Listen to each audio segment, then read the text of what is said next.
Jefferies tech sector leader Brent Thill has a buy rating, $360 price target on the stock, and joins us now. So what happened here?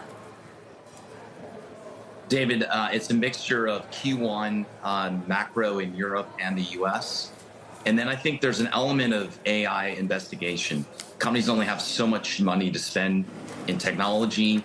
Everyone is being guided to this pit stop called AI, and they're getting distracted trying to figure out what they're doing.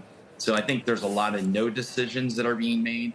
We saw this with Workday. We hosted the CEO Workday at our software conference here in Southern California yesterday. Continued to cite everything that Mark is saying. So we have a consistent pattern. The back office in HR financials is soft. The front office in sales service and marketing is soft. Europe in parts of the U.S. And then I think you have this AI investigation going on that is causing some pockets of weaknesses. Companies are trying to figure out where they go in this AI journey. Yeah, we made that very point at the top of our 9 o'clock hour, Jim, Carl, and I talking about that. I like the way you say AI investigation. Do we have a sense, Brent, is that where they're going to end up? Is the good decision going to be made? We need to be spending more money over here and hence less with the Salesforce or perhaps other enterprise software companies? I think that's what's happening. I think ultimately what's happened since the pandemic, you had all these CEOs that were like, this is the new normal. We pulled together a digital transformation, and we're in a giant hangover still. We're digesting all this software. The analogy I have is like when you back up your Suburban and go to Costco, you don't go back to Costco the next day. You got to digest everything you brought into your house. And so we're in this digestion phase in software where we're still digesting these applications, and then we're trying to extract the next value leg of value out of these systems. So I think that ultimately there's still demand. There's a good market. Maybe the market's not growing quite as fast as everyone's predicting.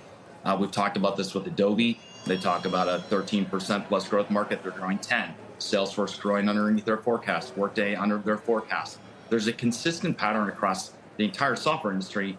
And then there's an exciting show going on, which is everything in AI infrastructure, NVIDIA, cooling, power, data center. I mean, those right. Stocks are all up 80 to 100% because there's an S curve. There's no S curve in software right now.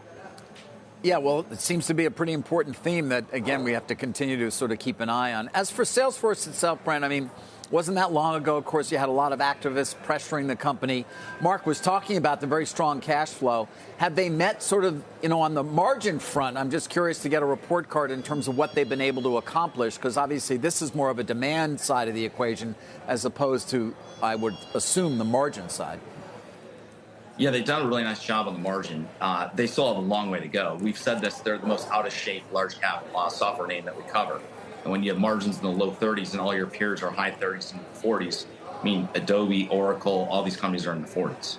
So if you think about 30 to 40 plus, they're still not at cruise altitude.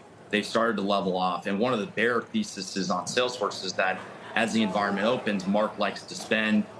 He's always been that way. He's been a growth CEO, not a margin CEO. And does that change his appetite to do more M&A? Does it change his view on the margin trajectory? And I think, the Bears obviously are winning today on that thesis. Yeah, well, they're winning overall. All right, AI investigation. We're going to continue to investigate that as well, Brent. Thank you. Thank you.